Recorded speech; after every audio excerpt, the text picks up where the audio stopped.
The night of April 30th, 1999 was Queen's Day in the Netherlands, a national celebration filled with music, parties, and orange-clad revelers filling the streets.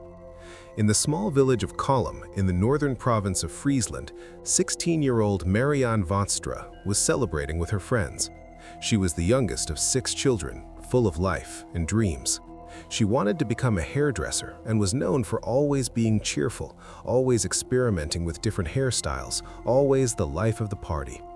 That night, she was simply being a teenager, enjoying the festivities with people she cared about. Around midnight, Marianne said goodbye to her friends and climbed onto her bicycle to ride home.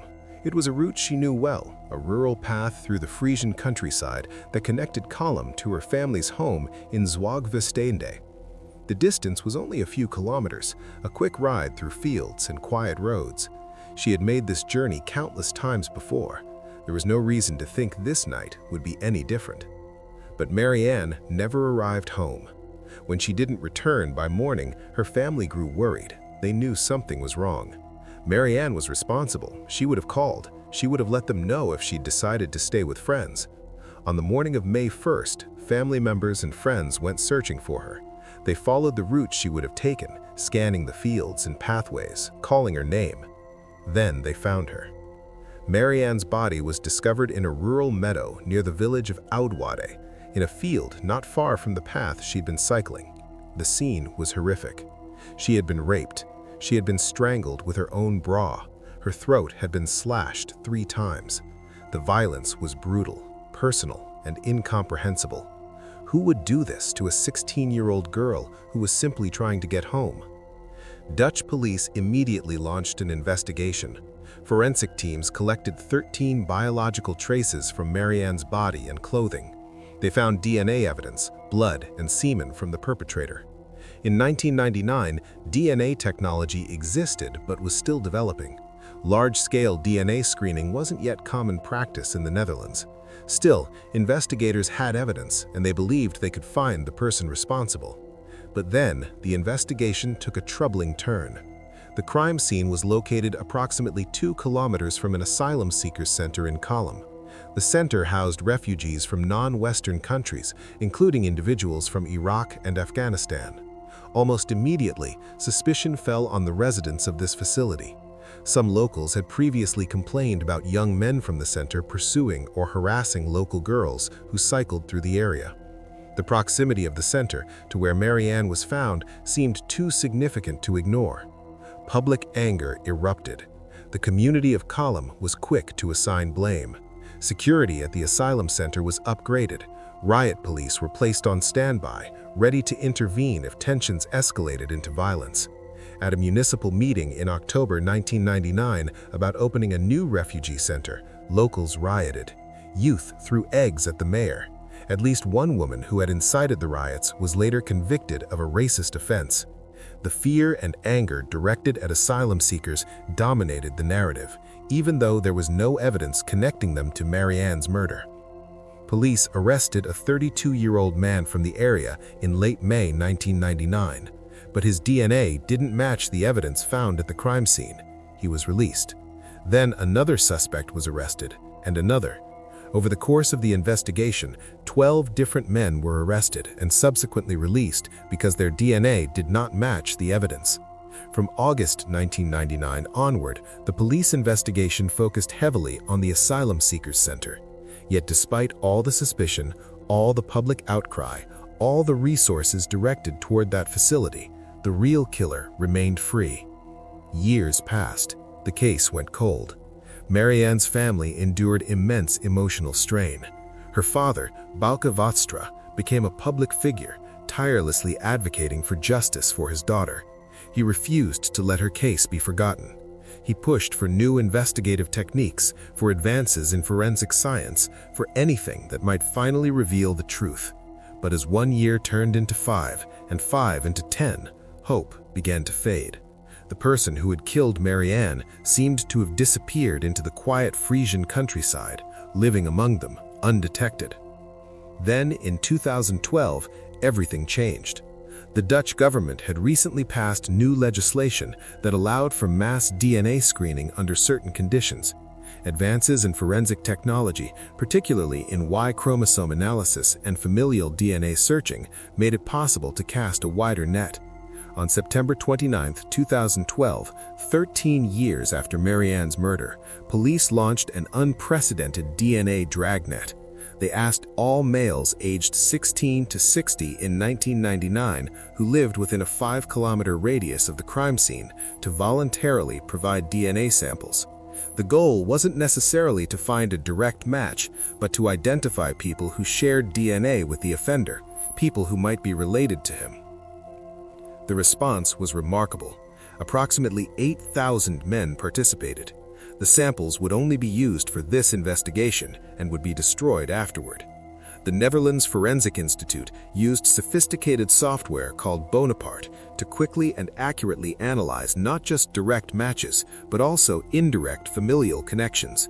It was one of the largest DNA operations of its kind ever conducted. On November 18, 2012, police received a match. The DNA sample belonged to Jasper Sturinga, a 45-year-old local farmer who lived in Aldwade, just 2.5 kilometers from where Marianne's body had been found. He had voluntarily submitted his DNA sample as part of the mass screening. A second test confirmed what investigators had been searching for 13 years. His DNA profile matched the biological evidence found on Marianne's body. Jasper Sturinga was arrested at his farm. Within 10 minutes of meeting with his lawyer, he confessed. On December 6, 2012, he provided a full account of what happened that night. He told investigators that he was cycling around the countryside to clear his head when he encountered Marianne riding home alone. A thought suddenly struck him, he later testified. "You are mine." He didn't know where the thought came from. He said he'd never had it before or since. His conscience, he claimed, had simply switched off. Sturinga pulled out a pocket knife and forced Marianne off her bicycle.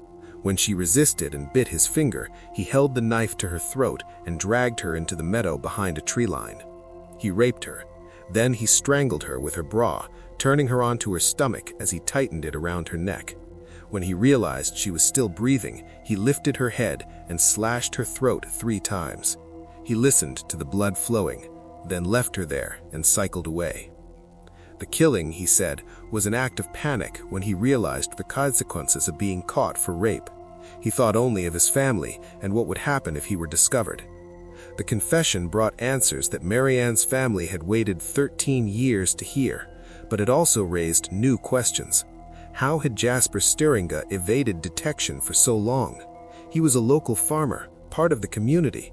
He had been living his life, working his land, while Marianne's family suffered. He wasn't a refugee. He wasn't an outsider. He was one of them. In 2013, Jasper Sturinga was tried in a packed courtroom in Leeuwarden. He was convicted of rape and murder and sentenced to 18 years imprisonment. Marianne's father, Marianne Vaatstra, was awarded the Machiavelli Prize for forcing a breakthrough in the use of DNA profiling as an investigative tool. The case had revolutionized Dutch forensic practices, leading to the implementation of familial DNA searching and mass screening techniques. It prompted significant legislative changes that expanded the scope of DNA analysis in criminal investigations. But the award became controversial. The director of Vluchtingwerk, an organization that advocates for refugees, filed a complaint against Marianne Vaatstra, alleging he had made death threats in 1999. The police didn't investigate because the statute of limitations had expired. Vaatstra denied the allegations. The case had exposed deep wounds in the community, wounds that went beyond Marianne's murder to encompass fear, prejudice, and the scapegoating of vulnerable people. Marianne Vaatstra was 16 years old when her life was stolen from her. She died alone in a field, terrified and in pain at the hands of a man who claimed his conscience had switched off. For 13 years, her family lived with not only the grief of losing her, but with the injustice of not knowing who had taken her. Meanwhile, the wrong people were blamed. An entire community of asylum seekers was vilified, and the real killer lived quietly among neighbors who never suspected him. The resolution of Marianne's case stands as both a triumph and a cautionary tale. It demonstrated the power of advanced forensic science and community cooperation to solve even the most challenging cold cases. But it also revealed how easily fear and prejudice can misdirect justice, how assumptions can cloud investigations, and innocent people can become targets when a community demands answers. Marianne deserved better. She deserved a full life, decades of experiences, the chance to fulfill her dreams. What she received instead was violence and death, followed by 13 years where the wrong story was told about who had killed her. The truth eventually emerged, but it came at a cost that extended far beyond one family's grief. It was the summer of 1996 in Idaho Falls, Idaho, a peaceful Mormon community where neighbors knew each other by name and doors were rarely locked. 18-year-old Angie Doe had just moved into her own apartment, excited about her independence. Just 3 weeks earlier, she and her mother Carol had disagreed about a house rule, and Angie had decided it was time to have her own place. But on the night before she died, Angie came to visit her mother. They made amends, rocking together in a gentle embrace. Carol told her daughter how glad she was that they weren't fighting anymore. Angie looked up at her mother and said, "Not even in a blue moon." Those were the last words they would share. The next morning, Carol Dodge learned that her daughter was dead. On June 13, 1996, Angie didn't show up for her shift at a local beauty supply store.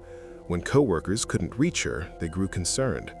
What they found when they entered her apartment was a scene of horror. Angie had been raped and stabbed to death. Her throat had been cut so savagely that she was nearly decapitated.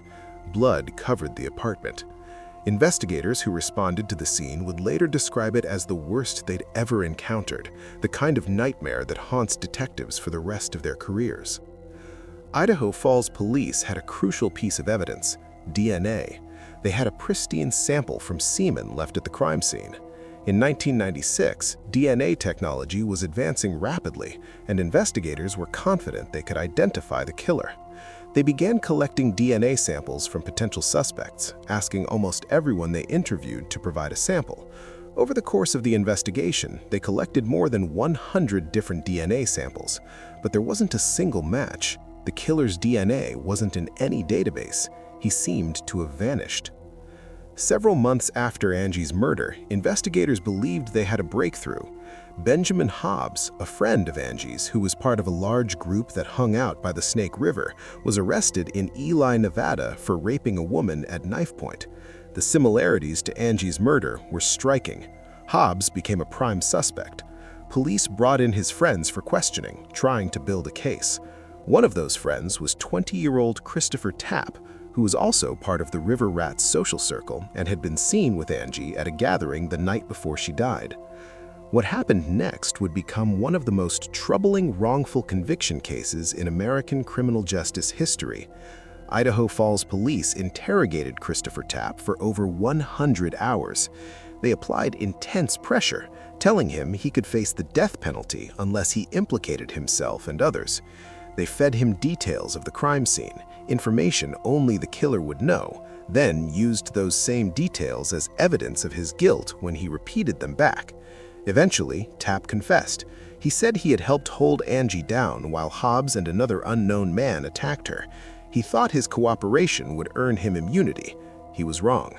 When Hobbs' DNA was tested, it didn't match the evidence from the crime scene. He was cleared.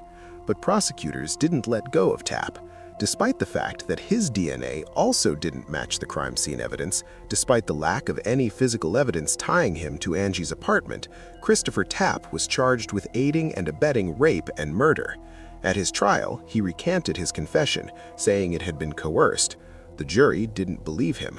In May 1998, Tapp was convicted and sentenced to a minimum of 30 years in prison. Police and prosecutors explained away the DNA evidence by claiming it belonged to an unknown accomplice, someone who had acted with Tapp but was never identified. For years, authorities claimed the case was closed, but Carol Dodge couldn't let it go. As time passed and no other arrests were made, she began to harbor serious doubts. She had initially pushed for Tapp to receive the death penalty, convinced he had killed her daughter, but something didn't feel right. She started researching, educating herself about DNA evidence, false confessions, and wrongful convictions. In 2013, she viewed the videotapes of Tapp's confessions. What she saw horrified her.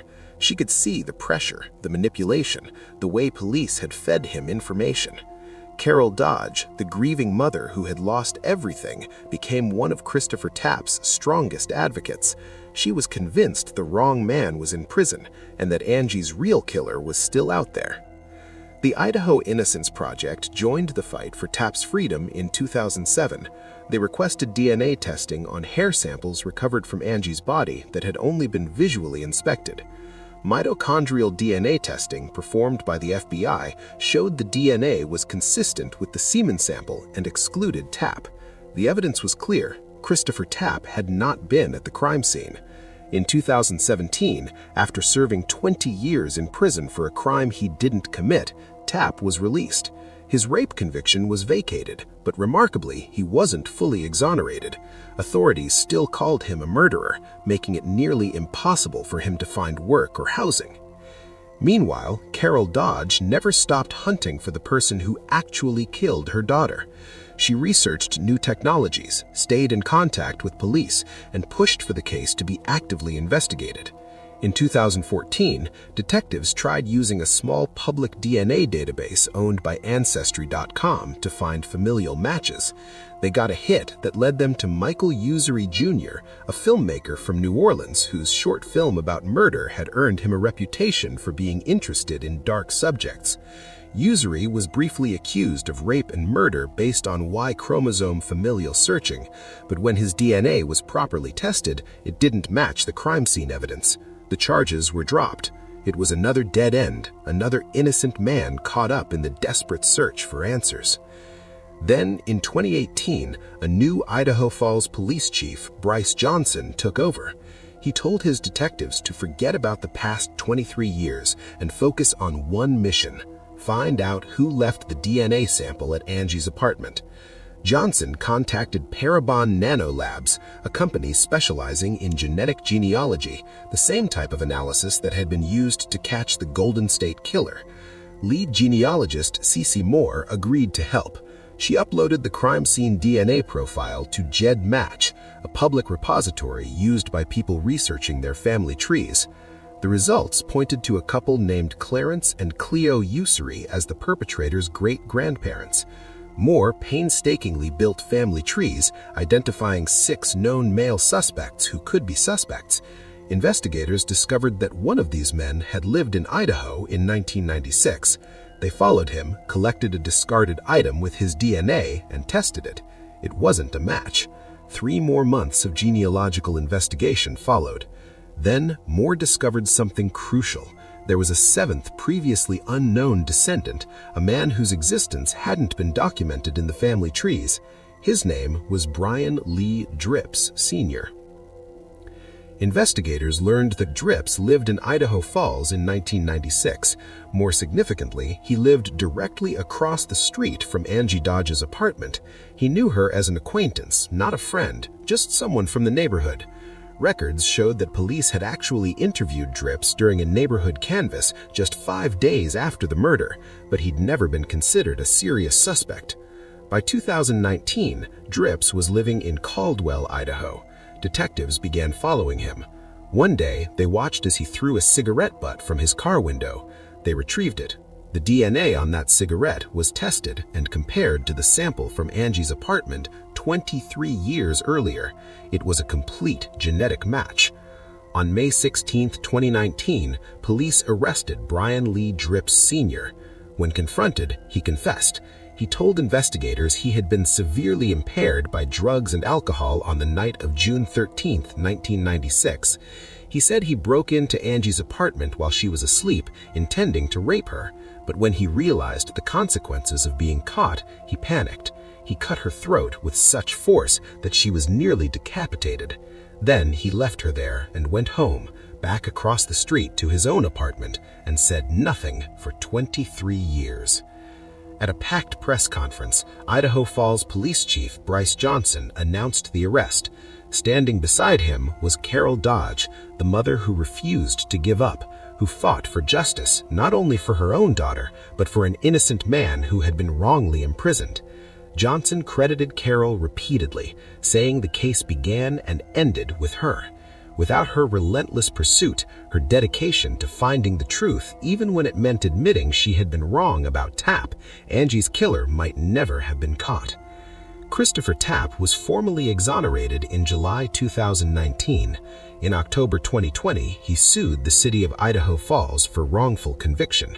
A settlement was reached in June 2022 for $11.4 million. But tragically, Tapp's story doesn't have a happy ending. In October 2023, he died after an altercation in a Las Vegas hotel room. The coroner ruled his death a homicide. A former professional wrestler was later charged with his murder. Christopher Tapp had survived 20 years of wrongful imprisonment, only to die violently just 4 years after his exoneration. Brian Lee Dripps pled guilty to rape and murder in February 2021. At his sentencing in June of that year, he stood before the court and offered a quiet apology, but prosecutors weren't moved. They pointed out that Dripps had lived 23 years enjoying vacations with his children, time with family and friends, pretending he had never taken a life. He lived every single one of those days knowing another man was in prison for his crime. At 55 years old and in failing health, Dripps was sentenced to life in prison with eligibility for parole after 20 years. His lawyers argued he would almost certainly